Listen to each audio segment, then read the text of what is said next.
Assalamualaikum warahmatullahi wabarakatuh. Kembali lagi di channel Radio Horor.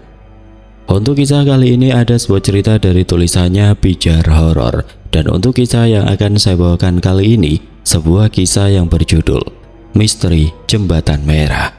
Sebelum kita lanjut ke ceritanya, tekan dulu tombol like video ini dan jangan lupa tekan juga tombol subscribe channel ini. Nyalakan juga lonceng notifikasinya agar tidak ketinggalan cerita-cerita lainnya. Dan buat teman-teman yang pengen belanja-belanja, nanti silahkan saja klik etalase yang ada di pojok kiri bawah, atau teman-teman bisa kunjungi link pembelian yang ada di kolom deskripsi. Dan seperti apa untuk kisah kali ini? Langsung saja kita masuk ke ceritanya.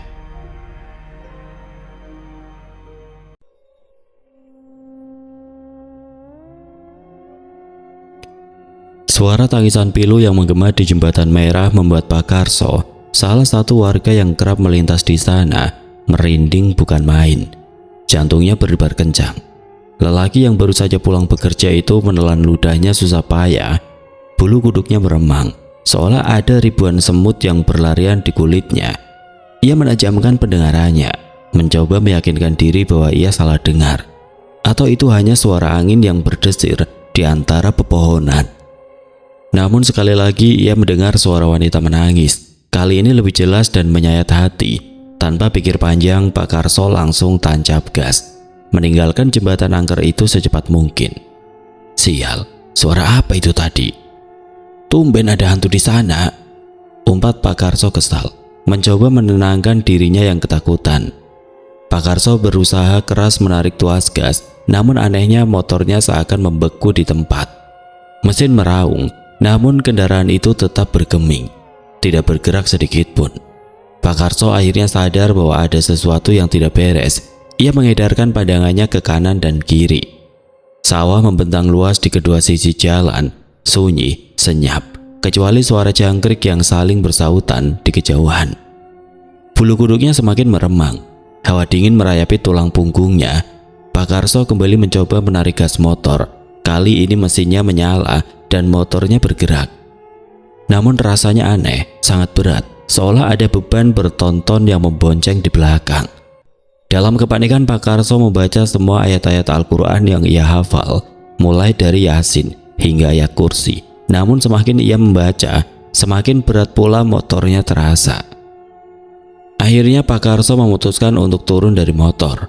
Matanya membulat sempurna, nyaris melompat keluar dari rongganya saat ia melihat pemandangan mengerikan di depannya. Sosok wanita berdiri di tengah jalan, berpakaian lengkap layaknya seorang mahasiswa, rambutnya panjang dan berantakan menutupi sebagian wajahnya. Kakinya tidak menapak tanah, melayang beberapa senti di atas permukaan aspal. Kulitnya pucat pasi, nyaris transparan. Darah segar mengalir dari mulutnya, bibirnya lebam membiru, dan lehernya tampak jelas bekas jeratan tali yang mengerikan. Kaki Pak Karso bergetar hebat. Lututnya terasa lemas tidak bertulang, bulu kuduknya semakin meremang, dan tanpa berpikir panjang ia berbalik dan lari tunggang langgang, meninggalkan motornya begitu saja di tengah jalan. Allahu Akbar, Allahu Akbar, teriak Pak Karso sambil berlari, berharap bisa menjauhkan diri dari makhluk mengerikan itu. Namun sialnya, di tengah pelarian yang panik, Pak Karso tersandung batu yang tersembunyi di balik rerumputan liar. Tubuhnya kehilangan keseimbangan dan ia jatuh terjerembab ke tanah dengan keras. Nafasnya tersegal-segal, dadanya naik turun dengan cepat. Ia merasakan sakit yang menusuk di lutut dan sikunya. Aduh, rintih Pak Karso kesakitan. Ia memejamkan mata sejenak, mencoba mengumpulkan sisa tenaganya. Sungguh hari yang melelahkan. Setelah seharian membanting tulang mencari nafkah, kenapa ia harus berhadapan dengan makhluk halus yang mengerikan seperti itu? Pak Karso akhirnya menghela nafas panjang, mencoba menenangkan dirinya. Ia bangkit perlahan membersihkan debu dan tanah yang menempel di pakaiannya. Dengan gerakan hati-hati ia mengambil sebuah batu berukuran sedang yang tergeletak di dekatnya. Dengan keberanian yang entah dari mana datangnya, ia melompat ke arah sosok wanita itu dengan batu yang digenggam erat di tangannya. Rasakan ini, hantu sialan, teriak Pak Karso sambil melemparkan batu itu sekuat tenaga. Namun bukannya mengenai sasaran, batu itu justru menembus tubuh sosok wanita itu, seolah ia hanyalah ilusi belaka. Batu itu melayang begitu saja, jatuh ke tanah tanpa memberikan dampak apapun. Pak Karso terkejut bukan main. Ia membeku di tempat, tidak percaya dengan apa yang baru saja terjadi. Amarah dalam diri Pak Karso tiba-tiba saja membuncah. Ia merasa dipermainkan, diremehkan oleh makhluk halus itu. Dengan keberanian yang tersisa, ia menunjuk ke arah sosok wanita itu dengan jari telunjuknya. "Kamu hantu sialan, jangan ganggu aku!" bentak Pak Karso dengan suara bergetar. "Kamu pikir ini lucu, ha? Aku ini lelah tahu. Anakku butuh makan di rumah, kau malah ganggu, hantu sialan!" Anehnya, setelah Pak Karso meluapkan amarahnya, sosok wanita itu tiba-tiba saja menghilang. Lenyap begitu saja seperti ditelan bumi. Jembatan yang berada di tengah sawah itu mendadak sepi dan sunyi, hanya suara air sungai yang mengalir tenang dan suara jangkrik yang saling bersautan di kejauhan yang terdengar. Pak Karso terdiam sejenak, mencoba mencerna apa yang baru saja terjadi. Ia merasa bingung, takut dan marah bercampur aduk menjadi satu. Dengan ragu-ragu ia mendekati motornya yang tergeletak di pinggir jalan. Setelah memastikan bahwa tidak ada lagi penampakan aneh di sekitarnya, ia segera menaiki motornya dan menyalakannya. Dengan jantung yang masih berdegup kencang, Pak Karso memacu motornya secepat mungkin, meninggalkan jembatan itu sejauh mungkin. Ia merasa sedikit lega karena akhirnya bisa pergi dari tempat itu. Namun rasa penasaran masih menghantuinya. "Kenapa bisa ada hantu di sana?" gumam Pak Karso dalam hati. "Lalu itu hantu siapa? Apakah ada orang yang meninggal karena terseret arus sungai? Atau bagaimana?" Ia menggelengkan kepalanya, mencoba mengusir pikiran-pikiran aneh yang berkecamuk di benaknya. Namun Pak Karso bertekad untuk mencari tahu apa yang sebenarnya terjadi di Jembatan Merah. Ia akan menceritakan pengalamannya itu kepada Pak RT, ketua kampungnya, agar Pak RT bisa mencari tahu dan mengambil tindakan yang diperlukan. Mungkin saja ada sejarah kelam yang tersembunyi di balik jembatan itu, atau mungkin saja ada arwah penasaran yang membutuhkan bantuan untuk menemukan kedamaian. "Aku harus memberitahu Pak RT secepatnya," tekad Pak Karso dalam hati. "Ini bukan hanya tentang diriku, tapi juga tentang keselamatan warga kampung yang lain." Dengan tekad yang membara, Pak Karso terus memacu motornya, melintasi jalanan desa yang gelap dan sepi. Ia tidak sabar ingin segera sampai di rumah, bertemu dengan keluarganya, dan menceritakan semua kejadian aneh yang baru saja dialaminya. Ia berharap dengan bantuan Pak RT dan warga kampung yang lain, misteri di Jembatan Merah itu bisa segera terungkap dan tidak ada lagi kejadian mengerikan yang menimpa siapapun. Dengan segenap tenaga yang tersisa, Pak Karso akhirnya sampai di depan rumahnya yang sederhana. Cahaya lampu temaram dari dalam rumah menembus kegelapan malam, memberikan sedikit kehangatan dan harapan. Saat Pak Karso membuka pintu, Sulastri, sang istri, sudah menunggu sejak tadi dengan wajah gelisah. Raut kekhawatiran terpancar jelas di wajahnya yang mulai menua. "Pak, kok baru pulang sampai jam segini? Ibu khawatir," seru Sulastri dengan nada cemas. Ia menghampiri suaminya dan menatapnya dengan tatapan penuh tanya. Pak Karso tidak menjawab sapaan istrinya. Ia langsung saja melangkah masuk ke dalam dapur yang kecil dan sederhana. Dengan tergesa-gesa ia mengambil sebuah gelas dan menuangkan air dingin dari teko air. Tanpa menunggu lama ia meneguk air itu hingga tandas, membasahi kerongkongannya yang kering dan melegakan dahaga yang mendera. Setelah itu ia duduk terengah-engah di kursi kayu, mengusap keringat dingin yang mengalir deras di pelipisnya. Sang istri menghampirinya dan menatapnya dengan tatapan aneh. Ia heran melihat suaminya yang tampak begitu kacau dan ketakutan. "Mas, kamu kenapa sih? Kok kayak orang habis dikejar sama setan aja?" tanya Sulastri. Dengan nada heran, ia mengamati suaminya dari ujung rambut hingga ujung kaki, mencari tahu apa yang sebenarnya terjadi. Pak Karso menelan ludahnya dengan susah payah, tenggorokannya terasa tercekat. Ia mengangkat jarinya dan menunjuk ke arah sang istri dengan ekspresi serius. "Nah itu, ini baru benar, aku emang ketemu sama hantu, Bu," jawab Pak Karso dengan nafas yang menderu-deru. Ia menceritakan pengalamannya itu dengan nada bergetar. seolah-olah ia masih bisa merasakan aura menakutkan dari makhluk halus itu. Sang istri bukannya merasa prihatin atau takut, justru duduk di sebelah suaminya sambil terkekeh geli. Ia menganggap cerita suaminya itu hanyalah lelucon belaka. "Ada-ada saja kamu ini, Pak. Sejak kapan di kampung kita ini ada hantu?" Ledek Sulastri sambil memegangi perutnya, berusaha menahan tawa yang semakin menjadi-jadi. Ia tidak percaya bahwa suaminya yang kuat dan pemberani itu bisa ketakutan hanya karena melihat hantu. Pak Karso mengerutkan dahinya, merasa kesal karena dianggap lelucon oleh sang istri, padahal ia baru saja mengalami kejadian mengerikan yang nyaris merenggut nyawanya. Ia merasa tidak dihargai dan tidak dipercaya. "Halah mbuis, Bu. Kok kamu gak percaya sama Bapak? Awas kalau kamu yang dicari, Bapak gak akan nolongin." Kesal Pak Karso sambil membuang muka. Ia merasa kecewa karena istrinya tidak bisa memahami perasaannya. Sang istri merasa aneh saat melihat suaminya marah. Biasanya jika diajak bercanda, laki-laki itu juga ikut tertawa dan bercanda. Akan tetapi kali ini suaminya benar-benar marah. Sulastri pun mulai berpikir keras. Apa jangan-jangan ucapan suaminya itu benar adanya?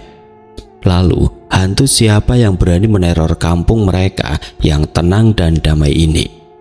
Karena semenjak dia hidup dan tinggal di desa itu, tidak pernah sekalipun ia mendengar atau melihat adanya hantu atau semacamnya. Desa mereka selalu aman dan tentram, jauh dari gangguan makhluk halus. Sulastri mulai merasa khawatir. Jika benar ada hantu yang berkeliaran, maka keselamatan dirinya dan warga kampung yang lain bisa terancam. "Mas, jangan marah dong," kata Sulastri dengan nada lembut, mencoba menenangkan suaminya. "Ibu cuma bercanda kok, tapi kalau Mas beneran lihat hantu, Ibu jadi takut juga." Pak Karso menoleh ke arah istrinya dan menghela nafas panjang. Ia tahu bahwa istrinya hanya bercanda, namun ia tetap merasa kesal karena tidak dipercaya. "Ya sudah, kalau kamu gak percaya terserah kamu," kata Pak Karso dengan nada lesu. "Tapi besok aku mau cerita sama Pak RT tentang kejadian ini. Aku gak mau ada orang lain yang jadi korban." Sulastri mengangguk setuju. Ia tahu bahwa suaminya adalah orang yang bertanggung jawab dan peduli terhadap sesama. Ia yakin bahwa suaminya akan melakukan yang terbaik untuk melindungi warga kampung dari ancaman apapun. "Ya sudah Mas, istirahat dulu sana. Ibu siapkan air hangat buat mandi, biar badan Mas seger lagi." Pak Karso mengangguk lemah dan bangkit dari duduknya. Ia merasa sangat lelah, baik fisik maupun mental. Ia berharap setelah mandi air hangat dan beristirahat sejenak, ia bisa melupakan kejadian mengerikan itu dan kembali beraktivitas seperti biasa. Namun jauh di lubuk hatinya ia merasa bahwa ada sesuatu yang buruk akan terjadi. Misteri di jembatan merah itu masih belum terpecahkan, dan ia yakin bahwa ia akan terlibat dalam mengungkap kebenaran di balik semua ini. Sementara itu di sisi lain desa, Alvaro baru saja bersiap untuk berangkat kerja.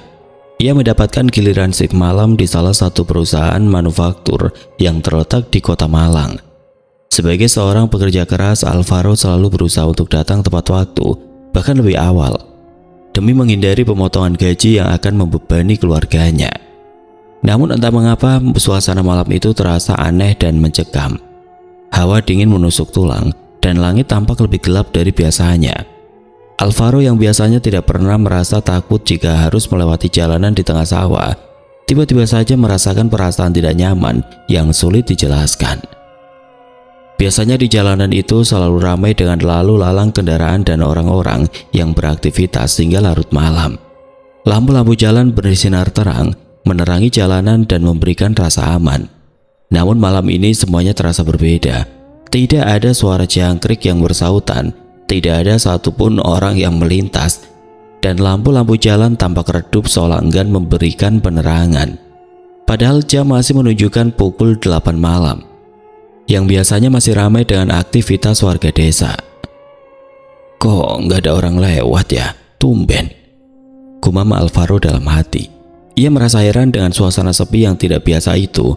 Ia mencoba untuk mengabaikan perasaan anehnya dan terus melajukan motornya dengan kecepatan sedang. Tiba-tiba saja, angin bertiup sangat kencang menerpa tubuh Alvaro dan membuat bulu kuduknya meremang.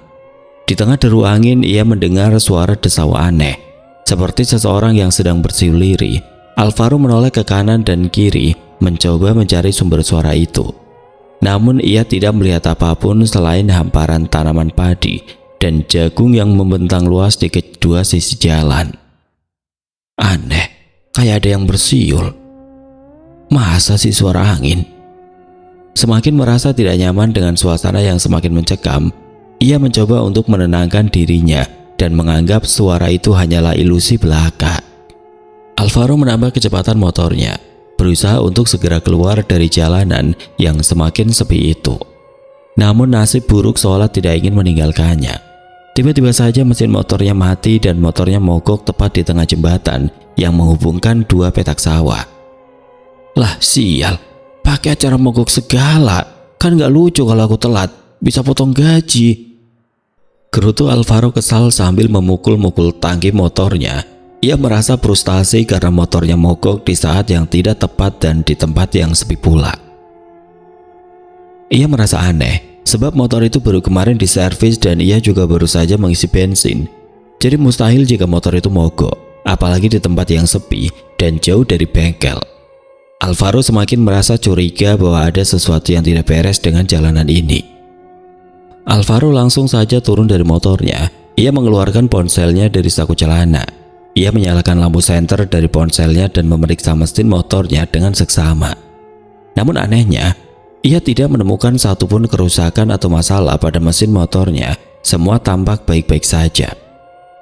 Tiba-tiba saja Alvaro merasakan tengkuknya dingin, seperti ada seseorang yang meniupnya. Ia pun menoleh ke belakang dengan cepat, namun tidak ada apa-apa. Hanya ada kegelapan dan hembusan angin yang semakin kencang. Alvaro menoleh ke kanan dan kiri, berharap ada orang yang melintas dan bisa membantunya. Akan tetapi tidak ada siapapun. Hanya ada kegelapan pohon-pohon yang menari di terpa angin dan suara gemersik tanaman padi yang membuat suasana semakin menakutkan. Kok aku merinding? Wah bahaya ini, kampung ini udah mulai ada demitnya. Kan gak lucu kalau muncul, bisa pingsan aku, umpat Alvaro dalam hati. Semakin merasa takut dan khawatir, ia bukan orang yang pemberani, dan ia sangat takut dengan hal-hal yang berbau mistis. Dengan berat hati, ia memutuskan untuk mendorong motornya menuju jalan raya yang tidak terlalu jauh dari tempat itu. Alvaro berpikir tidak ada salahnya ia mendorong motornya, asalkan ia bisa sampai di tempat yang ramai dan aman. Namun baru beberapa langkah ia mendorong motornya, ia merasakan motornya mendadak menjadi sangat berat. Alvaro merasa seperti membawa beban yang sangat berat di atas motornya. Lalu tiba-tiba saja ia mendengar suara bisikan lirih di telinganya, seperti seseorang yang sedang meminta tolong. Suara itu terdengar sangat menyedihkan dan membuat bulu kuduk Alvaro semakin meremang. Tanpa sadar, Alvaro mendorong motornya hingga terjatuh ke selokan yang berada di pinggir jalan. Ia berlari sekuat tenaga menuju jalan raya, meninggalkan motornya yang tergeletak di selokan. Akan tetapi, anehnya, kakinya terasa berat dan sulit digerakkan. Ia merasa seolah-olah berlari di tempat, tidak bergerak maju sedikit pun. Alvaro berteriak minta tolong sekuat tenaga, berharap ada seseorang yang mendengar teriakannya dan datang menolongnya. Namun, suaranya seolah tertelan oleh kegelapan malam. Tidak ada satupun orang yang datang menghampirinya. Wajahnya sudah merah padam, keringat dingin bercucuran membasahi tubuhnya. Tolong, tolong, sakit, tolong aku sakit. Suara rintihan menyayat hati menggema dari segala arah, membuat Alvaro semakin ketakutan dan putus asa. Ia bukan orang yang pemberani, dan ia tidak tahu harus berbuat apa. Dengan segenap keberanian yang tersisa, ia terus berteriak minta tolong, hingga akhirnya ia jatuh pingsan di tengah jalanan yang sepi dan menakutkan itu. Keesokan harinya, ketika mentari mulai menyembulkan sinarnya di ufuk timur, para warga desa mulai bergegas memulai aktivitas mereka. Sebagian besar dari mereka akan pergi ke pasar untuk berbelanja kebutuhan sehari-hari, sementara yang lain akan menuju ke sawah untuk menggarap ladang mereka. Di tengah kesibukan pagi itu, beberapa warga yang melewati jalanan di dekat jembatan merah dikejutkan oleh sebuah pemandangan yang tidak biasa. Mereka menemukan seorang pemuda tergeletak terlentang di tengah jalan, tepat di sebelah jembatan yang terkenal angker itu. Pemuda itu adalah Alvaro, yang semalam berangkat kerja dengan semangat, namun kini terbaring tidak sadarkan diri di tengah jalan. Para warga yang menemukan Alvaro segera berkerumun di sekelilingnya. Mereka merasa khawatir dan penasaran dengan apa yang sebenarnya terjadi kepada pemuda itu. Salah satu warga yang kebetulan melintas di sana adalah Pak Karso, yang masih terngiang-ngiang dengan kejadian mengerikan yang dialaminya semalam. Saat melihat Alvaro tergeletak tidak sadarkan diri di dekat jembatan merah, Pak Karso langsung teringat dengan sosok hantu wanita yang ditemuinya semalam. Ia yakin bahwa Alvaro telah menjadi korban dari makhluk halus yang sama yang telah meneror dirinya. Innalillahi wa inna ilaihi rajiun, ucap Pak Karso lirih. Merasa prihatin dengan nasib yang menimpa Alvaro, ia kemudian mendekati kerumunan warga dan mencoba mencari tahu apa yang sebenarnya terjadi. Ada apa ini? Kenapa banyak orang berkumpul di sini? Tanya Pak Karso dengan nada cemas. Itu Pak Karso, ada pemuda tergeletak di tengah jalan, jawab salah seorang warga sambil menunjuk ke arah Alvaro yang masih terbaring tidak sadarkan diri. Siapa dia? Apa yang terjadi padanya? Tanya Pak Karso lagi, semakin penasaran. Katanya sih namanya Alvaro, Pak. Dia kerja di pabrik di kota Malang. Mungkin dia kecapean atau sakit, jawab warga lain mencoba memberikan penjelasan. Pak Karso menggelengkan kepalanya, tidak setuju dengan perkiraan warga tersebut. Ia yakin bahwa Alvaro bukan sekedar kecapean atau sakit biasa. Ia yakin bahwa pemuda itu telah diganggu oleh makhluk halus yang menghuni jembatan merah. Saya yakin dia diganggu oleh makhluk halus. Saya semalam juga mengalami hal yang sama di jembatan itu. Para warga yang mendengar ucapan Pak Karso langsung terdiam dan saling berpandangan. Mereka mulai merasa takut dan percaya bahwa ada sesuatu yang tidak beres dengan jembatan merah. Maksudnya, Pak? Tanya salah seorang warga dengan nada penasaran. Pak Karso kemudian menceritakan pengalaman mengerikannya semalam kepada para warga yang berkumpul di sekelilingnya. Ia menceritakan tentang sosok wanita hantu yang ditemuinya di jembatan merah, tentang suara tangis pilu yang menyayat hati, dan tentang perasaan aneh yang menghantuinya sepanjang malam. Setelah mendengar cerita Pak Karso, para warga semakin merasa takut dan khawatir. Mereka mulai percaya bahwa jembatan merah memang dihuni oleh makhluk halus. Kalau begitu, kita harus segera bertindak, Pak, kata salah seorang warga dengan nada cemas. Kita tidak bisa membiarkan makhluk itu terus meneror warga desa. Pak Karso mengangguk setuju. Ia merasa bertanggung jawab untuk melindungi warga desa dari ancaman makhluk halus tersebut. Saya setuju, kata Pak Karso dengan nada tegas. Kita harus segera melaporkan kejadian ini kepada Pak RT dan meminta bantuannya. Kita juga harus mencari cara untuk mengusir makhluk halus itu dari jembatan merah. Pak Karso kemudian meminta beberapa warga untuk membantu Alvaro dan juga meminta warga menemui Pak RT, melaporkan apa yang terjadi agar Pak RT segera bertindak. Tolong bantu periksa keadaannya, siapa tahu dia hanya pingsan, kata Pak Karso kepada para warga yang berkerumun di sekelilingnya. Kita harus membawanya ke tempat yang lebih teduh dan memberinya pertolongan pertama. Dengan sigap para warga membantu memeriksa kondisi Alvaro. Mereka mendapati bahwa pemuda itu masih bernafas meskipun dalam keadaan tidak sadarkan diri. Mereka kemudian mengangkat Alvaro dan memindahkannya ke pinggir jalan di bawah pohon rindang yang memberikan sedikit keteduhan. Sementara itu beberapa warga lainnya bergegas menuju rumah Pak RT untuk melaporkan kejadian tersebut. Di tengah kesibukan para warga yang berusaha menyadarkan Alvaro, tiba-tiba saja sebuah mobil kabin ganda melintas di jalanan desa. Mobil itu berwarna hitam legam, tampak mewah dan mencolok di antara rumah-rumah sederhana dan hamparan sawah yang hijau.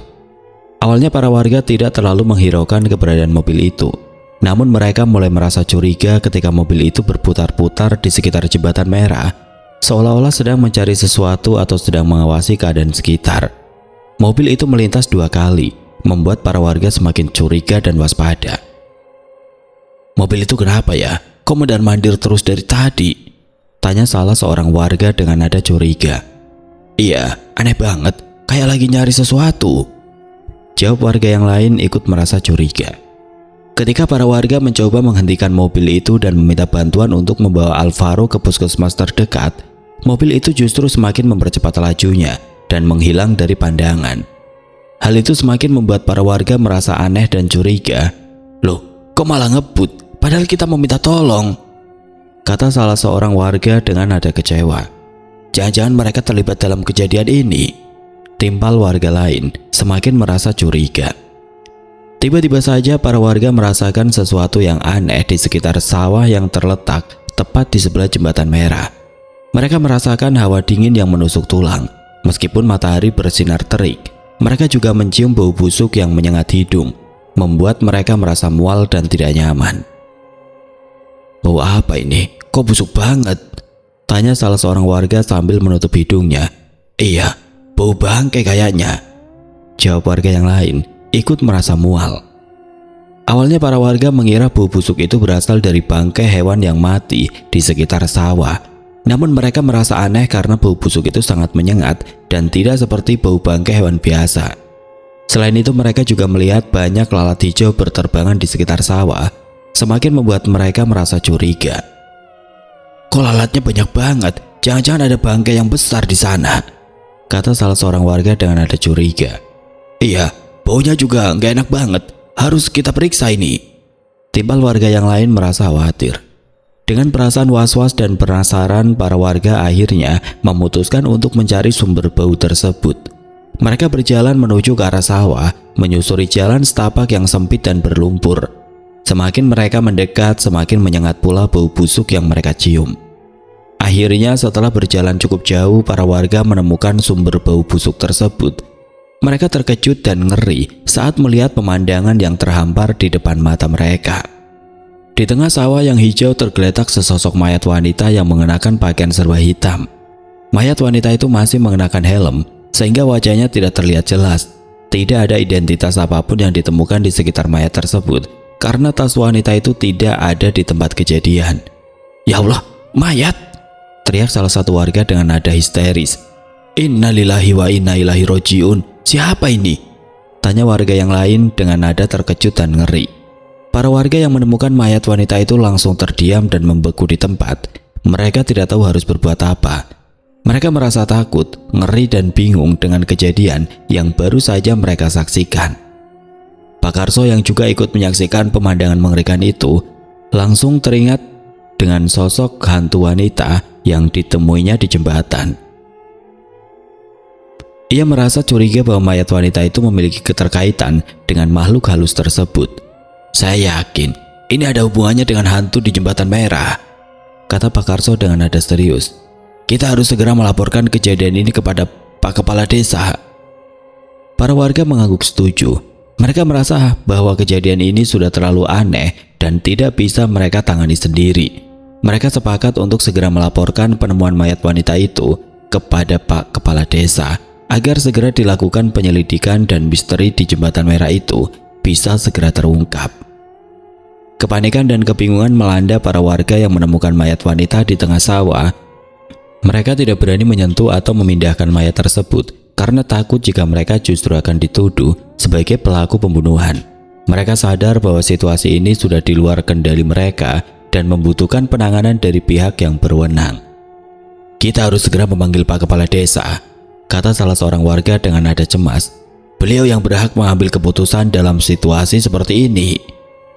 "Iya betul, kita tidak bisa bertindak sendiri," timbal warga yang lain menyetujui usul tersebut. Tanpa membuang waktu, beberapa warga bergegas menuju rumah kepala desa untuk melaporkan kejadian mengerikan yang baru saja mereka saksikan. Mereka berharap dengan kehadiran kepala desa, situasi bisa segera terkendali dan tindakan yang tepat bisa segera diambil. Tidak butuh waktu lama, kepala desa tiba di lokasi kejadian bersama beberapa perangkat desa. Ia tampak terkejut dan prihatin. Saat melihat mayat wanita yang tergeletak di tengah sawah, ia segera menghampiri para warga yang berkumpul di sekitar mayat dan bertanya tentang apa yang sebenarnya terjadi. "Ada apa ini? Kenapa kalian berkumpul di sini?" tanya kepala desa dengan nada cemas. "Pak Kades, kami menemukan mayat wanita di tengah sawah," jawab salah seorang warga dengan nada gemetar. "Kami tidak tahu siapa dia dan apa yang terjadi padanya." Kepala desa menghela nafas panjang dan menggelengkan kepalanya. Ia merasa prihatin dengan kejadian yang menimpa warganya Ia kemudian mendekati mayat wanita tersebut dan mencoba mengamatinya dengan seksama. "Siapa dia? Apakah ada yang mengenalinya?" tanya kepala desa kepada para warga yang hadir di tempat itu. Para warga saling berpandangan dan menggelengkan kepala. Mereka tidak mengenali mayat wanita tersebut. Pakaian yang dikenakannya serba hitam dan helm yang masih terpasang di kepalanya membuat identitasnya sulit dikenali. "Saya tidak mengenalnya, Pak," kata salah seorang warga dengan nada lesu. "Saya juga tidak pernah melihatnya sebelumnya," timbal warga lain ikut merasa bingung. Tiba-tiba salah seorang warga teringat dengan salah satu warganya yang memiliki anak perempuan yang sedang kuliah di kota. Ia merasa curiga bahwa mayat wanita tersebut adalah anak dari Pak Jumadi, salah satu warga kampung mereka. "Pak Kades, apa mungkin dia itu anaknya Pak Jumadi?" tanya warga tersebut dengan nada hati-hati. "Anaknya kan kuliah di kota, siapa tahu dia sedang pulang kampung dan mengalami kecelakaan." Kepala desa terdiam sejenak, mempertimbangkan usul tersebut. Ia merasa bahwa kemungkinan itu cukup masuk akal. Ia kemudian memutuskan untuk memanggil Pak Jumadi dan memastikan apakah mayat wanita tersebut adalah anaknya atau bukan. "Baiklah, saya akan memanggil Pak Jumadi. Kita harus memastikan identitas mayat ini secepatnya." Beberapa warga bergegas menuju rumah Pak Jumadi dan menyampaikan kabar tentang penemuan mayat wanita di tengah sawah. Mereka meminta Pak Jumadi untuk datang ke lokasi kejadian dan memastikan apakah mayat tersebut adalah anaknya atau bukan. Awalnya Pak Jumadi menolak untuk datang ke lokasi kejadian. Ia mengatakan bahwa anaknya sedang kuliah di kota dan tidak mungkin mayat wanita tersebut adalah anaknya. Ia juga mengatakan bahwa anaknya sedang sibuk dan mempersiapkan sidang skripsi dan tidak mungkin pulang kampung tanpa memberitahunya terlebih dahulu. "Tidak mungkin, Pak. Anak saya sedang kuliah di kota," kata Pak Jumadi dengan nada yakin. "Dia sedang sibuk mempersiapkan sidang skripsi. Tidak mungkin dia pulang kampung tanpa memberitahu saya." Namun para warga terus memaksa Pak Jumadi untuk datang ke lokasi kejadian. Mereka mengatakan bahwa mayat wanita tersebut memiliki ciri-ciri yang mirip dengan anaknya dan mereka tidak ingin ada kesalahan dalam mengidentifikasi mayat tersebut. Akhirnya dengan berat hati Pak Jumadi bersedia untuk datang ke lokasi kejadian. Ia merasa cemas dan khawatir dengan apa yang akan dilihatnya di sana. Sementara itu kepala desa telah menghubungi pihak kepolisian setempat dan melaporkan penemuan mayat wanita tersebut. Ia berharap pihak kepolisian bisa segera datang ke lokasi kejadian dan melakukan penyelidikan untuk mengungkap identitas mayat tersebut dan penyebab kematiannya. Tidak lama kemudian tim identifikasi dari kepolisian tiba di lokasi kejadian dan mulai melakukan olah TKP kejadian perkara. Mereka memasang garis polisi di sekitar lokasi penemuan mayat dan mulai mengumpulkan bukti-bukti yang ada. Saat tim identifikasi kepolisian sedang melakukan olah TKP, Pak Jumadi tiba di lokasi kejadian bersama beberapa warga. Ia tampak pucat pasi dan gemetar saat melihat mayat wanita yang tergeletak di tengah sawah. Dengan langkah gontai, Pak Jumadi mendekati mayat wanita tersebut. Ia mencoba mengenali wajah mayat tersebut meskipun terhalang oleh helm yang masih terpasang di kepalanya. Tiba-tiba Pak Jumadi tersentak kaget dan berteriak histeris. Ia mengenali pakaian yang dikenakan oleh mayat wanita tersebut. Pakaian itu adalah pakaian yang sering dikenakan oleh Tani, anak bungsunya. "Tani, anakku!" teriak Pak Jumadi dengan nada histeris sambil memeluk mayat wanita tersebut. "Ya Allah, apa yang terjadi padamu, Nak?" Para warga yang menyaksikan kejadian itu ikut merasa haru dan sedih. Mereka tidak menyangka bahwa mayat wanita yang ditemukan di tengah sawah itu adalah Tani, anak dari Pak Jumadi. Salah satu warga kampung mereka merasa prihatin dengan nasib yang menimpa Tani dan keluarga Pak Jumadi. Pak Jumadi terus menangis dan memeluk mayat anaknya. Ia tidak percaya bahwa Tani, anak bungsunya yang cerdas dan cantik, telah meninggal dunia dengan cara yang tragis. "Kenapa kamu tega meninggalkan Bapak, Nak?" rata Pak Jumadi dengan nada pilu. "Bapak tidak tahu harus bagaimana lagi tanpa kamu." Beberapa warga mencoba menenangkan Pak Jumadi dan membujuknya untuk melepaskan pelukannya dari mayat Tani. Mereka mengatakan bahwa mayat Tani harus segera dievakuasi oleh pihak kepolisian untuk dilakukan otopsi dan mengungkap penyebab kematiannya. Dengan berat hati Pak Jumadi melepaskan pelukannya dari mayat Tani. Ia membiarkan tim identifikasi kepolisian untuk mengevakuasi mayat anaknya dan membawanya ke rumah sakit untuk dilakukan otopsi. Setelah mayat Tani dievakuasi, pihak kepolisian mulai melakukan penyelidikan untuk mengungkap penyebab kematian Tani dan mencari pelaku yang bertanggung jawab atas kematiannya. Mereka memeriksa TKP dengan seksama, mengumpulkan bukti-bukti yang ada dan meminta keterangan dari para saksi yang berada di lokasi kejadian. Penyelidikan atas kematian Tania pun dimulai. Polisi dengan sigap mengumpulkan informasi dari para warga di sekitar tempat kejadian. Salah satu petunjuk penting muncul ketika beberapa warga menyebutkan adanya sebuah mobil kabin ganda yang mencurigakan, yang beberapa kali terlihat berputar-putar di sekitar jembatan merah sebelum penemuan mayat. "Apakah ada yang ingat plat nomor mobil itu?" tanya seorang polisi kepada warga yang berkumpul. Setelah beberapa saat, salah seorang warga mencoba mengingat-ingat dan akhirnya menyebutkan sebuah nomor plat. Mendengar nomor plat tersebut, Pak Jumadi tersentak kaget. Ia ingat betul bahwa nomor plat itu adalah milik mobil menantunya, Abraham, suami dari anak pertamanya. Abraham bekerja di sebuah perusahaan tambang dan memang dikabarkan akan pulang kampung. Namun hingga saat ini belum terlihat batang hidungnya di rumah Pak Jumadi. Informasi ini segera disampaikan kepada pihak kepolisian. Polisi kemudian bergerak cepat untuk memeriksa rekaman CCTV di sekitar kos Tania di kota. Hasilnya, mobil dengan nomor plat yang sama memang terlihat beberapa kali melintas di depan kos Tania. Sementara itu, di sebuah rumah mewah yang terletak di pusat kota, Abraham terlihat sangat panik. Ia mondar-mandir di ruang tamu dengan wajah pucat dan keringat dingin membasahi tubuhnya. Istrinya Rina bingung melihat tingkah laku aneh suaminya. "Mas, kamu kenapa sih? Kok gelisah sekali?" tanya Rina dengan nada khawatir. Abraham tidak menjawab. Ia terus mondar-mandir seperti orang gila, menggigiti kuku jarinya dan sesekali mengacak-ngacak rambutnya. Hingga akhirnya Abraham tidak tahan lagi. Ia berteriak histeris dan mengakui perbuatannya kepada Rina. Aku yang membunuh Tania," teriak Abraham dengan nada putus asa. Rina terkejut bukan main mendengar pengakuan suaminya. Ia tidak percaya bahwa Abraham tega melakukan perbuatan sekeji itu. "Kenapa, Mas? Kenapa kamu membunuh Tania?" tanya Rina dengan nada gemetar. Dengan berlinang air mata, Abraham menceritakan semua kejadian yang sebenarnya.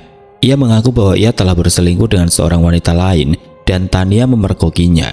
Tania mengancam akan melaporkan perselingkuhannya kepada Rina, kakaknya sendiri. Tidak hanya itu, Abraham juga mengakui bahwa ia telah memperkosa Tania. Setelah itu ia memukul dan menganiaya Tania hingga tewas. Karena panik, Abraham kemudian membuang mayat Tania di bawah jembatan merah agar terlihat seperti kecelakaan. Mendengar pengakuan Abraham, Rina semakin histeris. Ia tidak menyangka bahwa suaminya tega melakukan perbuatan yang sangat keji dan tidak berperi kemanusiaan. Sementara itu, tim kepolisian yang telah mengumpulkan cukup bukti segera bergerak untuk menangkap Abraham di rumahnya. Abraham tidak melakukan perlawanan dan pasrah saat digelandang ke kantor polisi. Kasus pembunuhan Tania pun akhirnya terungkap. Abraham harus mempertanggungjawabkan perbuatannya di depan hukum. Ia dijerat dengan pasal pembunuhan berencana dan pasal pemerkosaan dengan ancaman hukuman maksimal, hukuman mati. Kematian Tania meninggalkan duka yang mendalam bagi keluarga dan teman-temannya. Pak Jumadi sangat terpukul atas kepergian anak bungsunya itu. Ia tidak menyangka bahwa menantunya sendiri, orang yang selama ini ia percaya, ternyata adalah seorang pembunuh keji. Jembatan merah yang selama ini dikenal damai kini menjadi saksi bisu atas tragedi yang menimpa Tania. Arwah Tania yang penasaran akhirnya bisa tenang setelah kematiannya terbalaskan. Pak Karso yang pertama kali merasakan keanehan di jembatan merah merasa lega karena misteri yang selama ini menghantuinya akhirnya terungkap. Ia berharap kejadian ini bisa menjadi pelajaran bagi semua orang agar selalu berhati-hati dan waspada terhadap orang-orang di sekitar kita. Setelah kejadian ini, warga desa bergotong royong membersihkan dan memperbaiki jembatan merah. Mereka juga mengadakan doa bersama untuk mendoakan arwah Tania agar tenang di alam sana. Oke teman-teman, sekian untuk kisah kali ini. Bagaimana menurut kalian tentang kisah ini? Tulis komentar kalian di kolom komentar. Dan buat teman-teman yang baru bergabung, jangan lupa untuk like, komen, share, serta subscribe channel ini. Dan nantikan kisah-kisah horor berikutnya tetap di channel Radio Horor. Wassalamualaikum warahmatullahi wabarakatuh.